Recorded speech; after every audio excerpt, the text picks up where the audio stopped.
Nakita ko na ang mga magulang ng mga batang sumasabit sa jeep dito sa Maynila.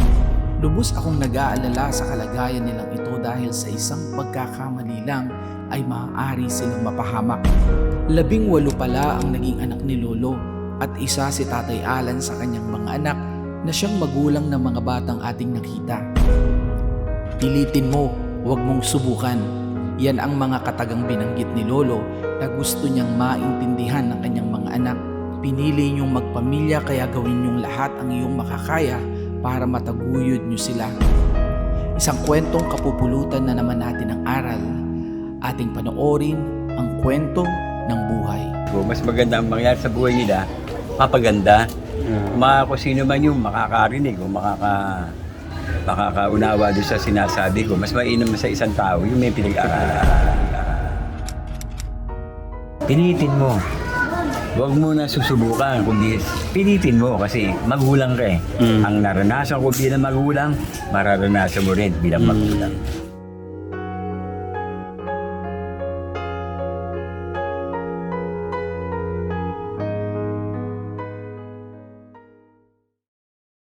Nanay Casey, Tatay Alan. Nung nakita ko nga ho sila, sobrang nga po akong nalungkot at hirap po yung puso ko na babae pa naman tapos gano'n ang ginagawa. No?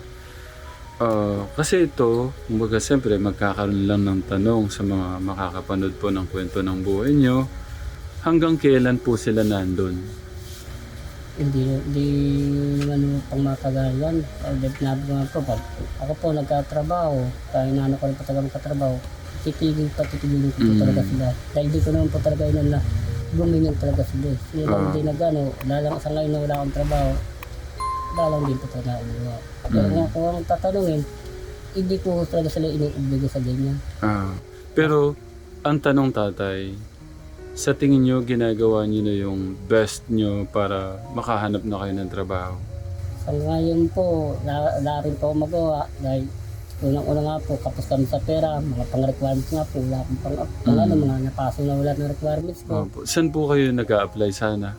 Yung dapat nga po sana, mag-a-apply po ko dito po sa may stock ng basura, garbage collector, mag-a-apply nga po sana ulit ko dyan. Kasi paso naman nila lahat ng requirements ko. Tapos pangalawa po na sa vaccine naman po, di ba, kailangan po, first dose pa lang din po na sa akin. Kaya medyo hirap pa rin po talaga akong kumuha ngayon. Yun po. Tapos pangalawa po, ang ano nga kasi, hindi pa rin po talaga hiringan ngayon. Kaya hindi pa rin po talaga ako makapag-apply. Opo, thank you po sana. Pero si nanay at kayo, pwede yung magtulungan eh. Kasi wala ako kayong maliit. Kanina, si nanay naman, sari-sari store daw. Sa tingin nyo, nasa magkano po yung ano nun, yung nasa puhunan nun, yung gusto nyong buksan na ano?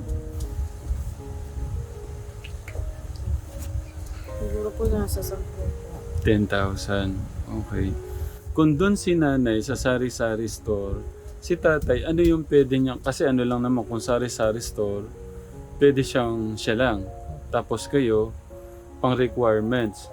Po, pa requirements po, inaano ko nga rin po, gaya ngayon, nagmumotor ako. Hindi naman din po ako makaano-ano, ang lisensya po, sobra pa din mahal ngayon. Magkano po yung lisensya, tay? Sabi ho ng mga kumukuha ho dyan, ewan ko, nasa David meron 10, meron ano. Kasi ang student ko, nung nagtanong ako, 5,000 na po. 5,000, Opo, tapos student. may 10,000. Opo, yung ano ko lang po din naman po talaga professional, dahil motor lang din naman talaga dinadala ko. Kahit na po lang po sana talaga, para, ang bala ko nga po talaga, kung nakakuha ko na rin siya, bala ko po mag-grab o kaya ng lalamog, ganyan. Bala ko po mag-apply sa ganyan. Okay, thank you po sa mga plano para sa mga anak. Yung request po ni nanay na 10,000, gusto kong ibigay yun. Pero yung sinasabi nyo tayo na ano, yung bahay, paano po yun? Kasi po, nung ano po talaga, di ba masakit na po kasi talaga. Ito po yung may bakante dyan, ito po talaga dapat yan, gagawin ko talaga po dapat na bahay yan para kahit pa paano kung gusto nila dito, kaya kami roon, para lang magkasya doon. Sobrang sikip na nga po rito. Ang nangyari po, lari po kami na itong kahit pa paano, kaya hindi rin namin napapaayos. Sa isang unit po kasi, lang kami magkakapatid dito ang hati-hati. Kaya maliit po talaga. Okay. Pwede mo bang makita paano kayo, paano ang posisyon nyo? Ito po kami, Jasmine po, Si si Justin. Jasmine, Tapos Oo. po ako po, tapos si Elena rito. Tapos mama niya po ito sa Ano, may linalatag po kayo? Opo, yung parang ganito po na Ano kung gusto nyo sabihin sa mga makakapanood? Kasi siyempre hindi natin masabi. May negative, may positive. yun na lang po sana ang ano ko, huwag din po sila sana mga manghusga sa mga kalagayan, naging kalagayan namin na to. Dahil po kami tatanungin, hindi rin naman po namin gusto na kaganyan kami. Bilang magulang, ayaw rin po namin tayo nakikita ng ano ko na nasa kalye. Dahil sa kalagayan namin ito, wala lang talaga kami magawa kung bakit kami napipilitan. Ang mga nakakapanood naman po, sana marunong din naman po sila umitin sa kalagayan namin. Hindi po porkit ganito kami, pabayaan na kami. Hindi naman po alam, kung nandiyan siya, hindi kami naging pabayang magulang. Huwag po sana sila basta-basta nang husga sa mga tao hindi naman nila kilala. At lalo na, wala naman silang ano sa buhay namin. Sana po ganun. Ako po sila rumispeto sa amin. Pero sa atin no, kasi bilang magulang, malaki po yung responsibility natin, obligasyon natin Totoo po. na mapag-ingatan, alagaan. Kung baga, huwag nating hayaan na may mangyari muna bago natin gawin talaga yung 101%. Paano po kayo pala nagluluto dito? Diyan po sa labas. Pwede kong makita. Tay, paano ka nagluluto dito? Wait lang po. So dito yung lutuan. Nahanap po namin yung kalas dito po. Yung kalan. So di kalas lahat. Opo. Ngayon po, kumain na po kayo? Opo eh. Hindi pa kayo kumain. Hala. Maya po yun, nagkakain na siya. Ano po. Makain po kami, maya ko kasi nga, sinabi ko nga, minsan shortcut lang din. Ano. Pero kahit pa paano man nakasarap, naman po pasalamat kami. Ano pa, nakakarap. So hindi pa kayo kumain? Maya po kasi, Meron pong ano dito, may malapit na Jollibee. dito lang po sa ano, Delpan. Pretel po. Gaano po yung kalayo? Dito lang po sa may Velasquez. Tawid lang. Ano po, Kasya naman siguro tayo. Baka pwede ko muna tayong kumain. hindi ko na kumain.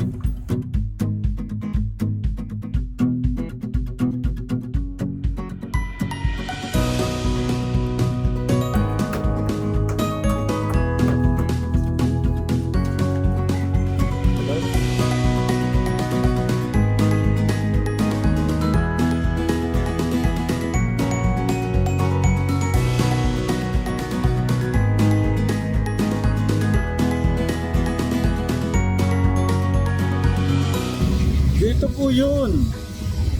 Dito po si James. Yung pong tatay na ano. Building 9 po lang. 9. Opo. Okay. Saan po tayo gagawin, Idol Tekra? Jollibee sir. Sika daw po. Sa Deka daw. Iyan nyo na lang tayo. Kanina po may sinasabi po kayo. Hindi ito yung first time na meron pong gustong kumausap sa inyo. Hindi naman po kasi po pag nakikita ko yung kagad na ganyan, may ano, umiiwas po kagad ako. Yung parang gusto lang ko kayong Opo, kausapin. pero iniiwasan ko po kagad. Ano po ako. Bukod tanging kayo lang po talaga. Ganyan lang po talaga ako na kailangan nakapagpa-interview sa akin. Okay. Thank you tayo sa tiwala ha. Hindi po, kasi may tiwala. Kaliwa po tayo dyan. Kasi po, napapanood ko naman po talaga lahat na natulungan nyo. Kaya kasi sinasabi ko rin nga po sa asawa ko, mabait yun si Sir Tekra kasi panoorin mo yung mga vlog niya. Lahat natulungan niya, wala siyang sinisino. Nasabi ko, saludo nga ako sa kay Sir Tekra kasi talagang sa puso niya yung tumulong sa tao. Lalo na sa mahihirap, kagaya natin. Laking tulong ng ginagawa niya. Opo. Kaya po, tiwala ko po sa inyo. Okay, maliit na bagay tay. Pagmamahal po ng ating Diyos yan, no? Hindi ko man po malahat pero gusto kong makamusta yung bata. Kahit paano gusto kong makapag-abot ng pagmamahal ng ating Diyos sa kanila. Ako po, halos karamihan lahat ng napapanood ko lahat na natulungan niyo.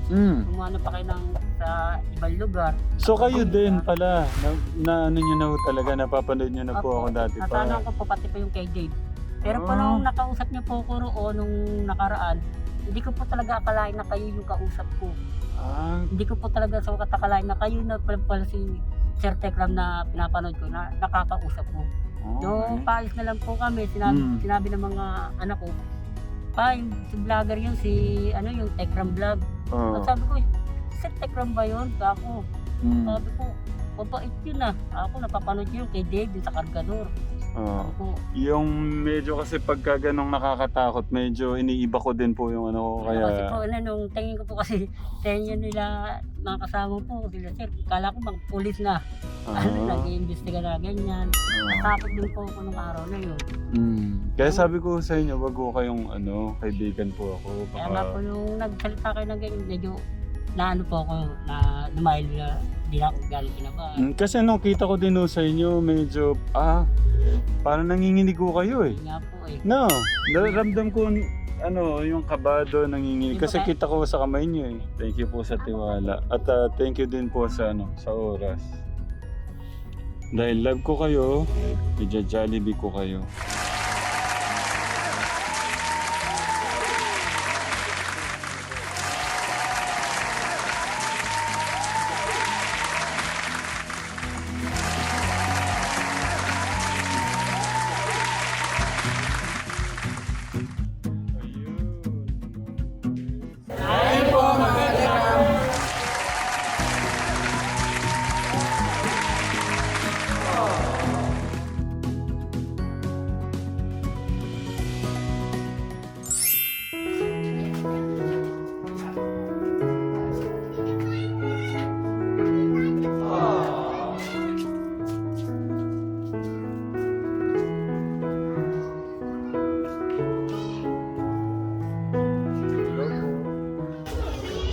Lo, kumain na po kayo.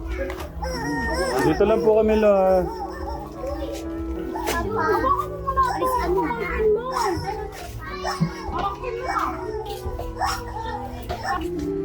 Hello, tay.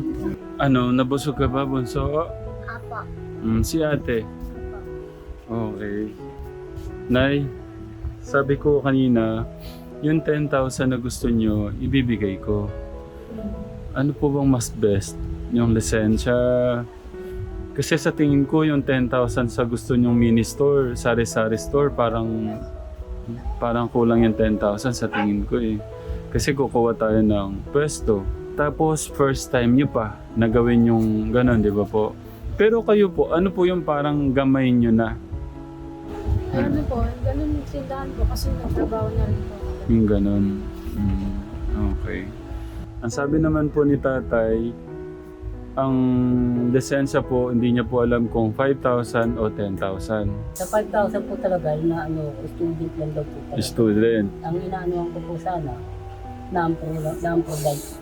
Non-professional ho talaga muna. Motor lang po lang talaga kasi ang... Hindi po, kahit ano talaga, non-professional muna tapos professional. Hindi po, kasi po ang inaano muna daw po, student muna daw po bago mag-nanto. Tama po kayo. Sorry po, sorry. Okay, sige po ganito. Gusto ko pong mag-iwan ng 10,000 dun po sa pang-lisensya, no? Kuya Gos, tingin nga 10,000 sa pang-lisensya ni tatay. Tapos gusto ko rin po mag-iwan ng 5,000 para sa mga bata, mabilan po ng gamit. Okay.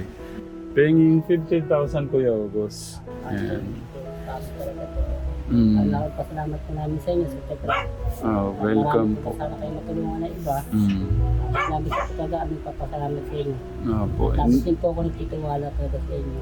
Opo, ang dami kong gustong gawin sa mga bata pero pasensya na po. Pero iniingi ko po yung tulong nyo. Kayo po yung mga magulang, kayo po yung unang mag-iingat to sa mga anak nyo, no? Totoo po yun. Nay, kamay po. 1, 2, 3, 4, 5, 6, 7, 8, 9, 10, 11, 12, 13, 14, 15. Ayan, pagmamahal po ng ating Diyos yan sa inyo, no? Lalong-lalo na po sa mga anak nyo. Maraming salamat po. Malaking tulong po ito sa mga anak ko, lalo po sa pag-aaral po ito. Si tatay. Maraming po salamat. Malaking tulong na po talaga sa amin. Makapag-umpisa po kami sa hanap buhay. Okay. Labis po talaga ako ipapasalamat sa inyo. Sana po marami pa kayong matulungan na gaya namin. Okay. Pagmamahal po ni God dyan, no? Ikaw, anong gusto mo sabihin? Salamat po. Ingatan mo ang sarili mo, no? Apo. Okay, si ate, anong gusto sabihin? Maraming salamat po. Okay, si kuya? Marami pong salamat sa tulong. Welcome. Pagmamahal ni God yan sa inyo, no? At, tay, nay, may kasama ako dyan, no?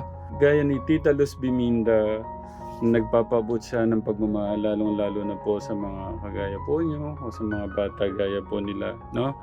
Yung 5,000 galing sa akin, 10,000 po galing kay Tita Luz Biminda. Yan, at mahal na mahal po kayo na ating Diyos, tay. Lumaban ho tayo para po sa mga anak natin, no? Kailan po ako babalik naman para malaman ko po yung kung nakuha nyo na po yung lisensya? Hindi ko pa po, magpapatulong po ako dun sa asawa po ng kapatid ko na, dahil may kilala din daw po siya.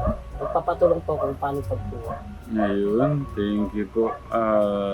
I-text niyo po ako o tawagan niyo po ako, no? Para makamusta ko rin po kayo ulit at makamusta ko yung mga bata, no? Para po, ingat po kayo lagi. Mahal po kayo ng ating Diyos. Salamat. Arigato.